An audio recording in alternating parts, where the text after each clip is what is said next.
Colorado's Best.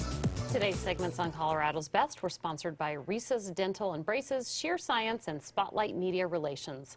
Our next guest is using humor and wit to change how people perceive those who stutter. In her newly released book, which we have right here, Stutterer Interrupted, the comedian who almost didn't happen, she shares her journey to overcoming negative stigmas and becoming one of the first stuttering stand-up comedians to take the stage. We want to welcome Nina G. Thanks so much for being here on Colorado's Best with us. Thanks for having me. Yeah, you're just telling us a little bit about your journey. Please share with everyone else about your journey as a stand-up comic. Yeah, well, my dream always was to be a stand-up comic. I was a really big comedy fan. Like, the women who I looked up to when I was a kid were like Gilda Radner, Penny Marshall. Like, those were the ones who I loved, and that's who I wanted to be like. And when I was 11, I was like, okay, I want to be a stand-up comic, and I would write material, and I would call up open mics. But because I stutter, I never thought that would be something that I could do.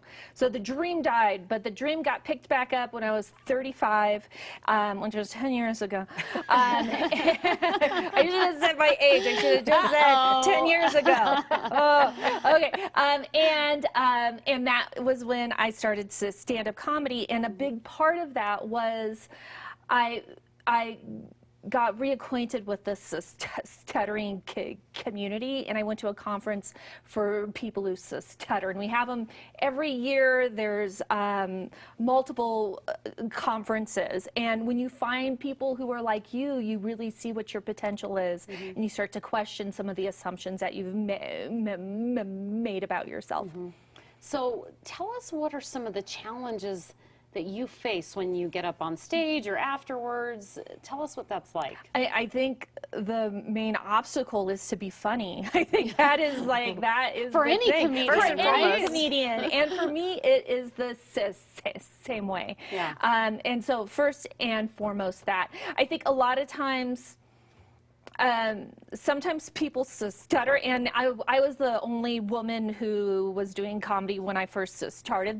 There were some other men, and I think people always assume like you're trying to be fluent and you're trying to talk like everyone else, and for me that's not the focus. It's a focus is to hit the jokes, hit the punchlines, and to connect with the audience. Yeah.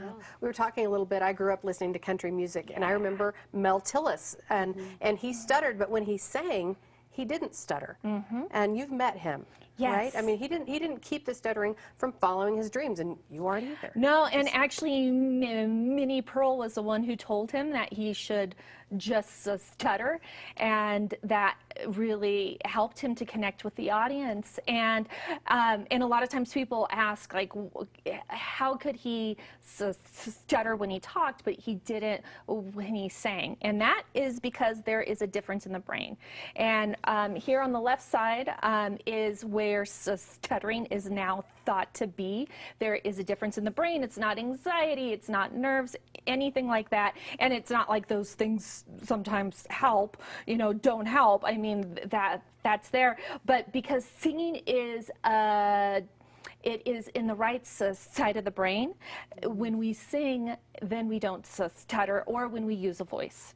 Okay, and you were saying that's why Marilyn Monroe. Marilyn Monroe stuttered, and that's why she talked like this. Because if you talk like this, you can bypass that part of the brain. Which once I told a guy that, and he's like, "That's very sexy. Maybe you should talk like that all the time." I was like, "No, I'm good." You are funny.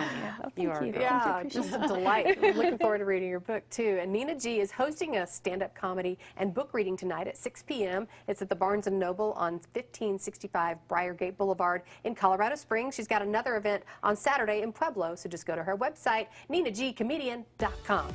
Have a wonderful day, everybody. Bye.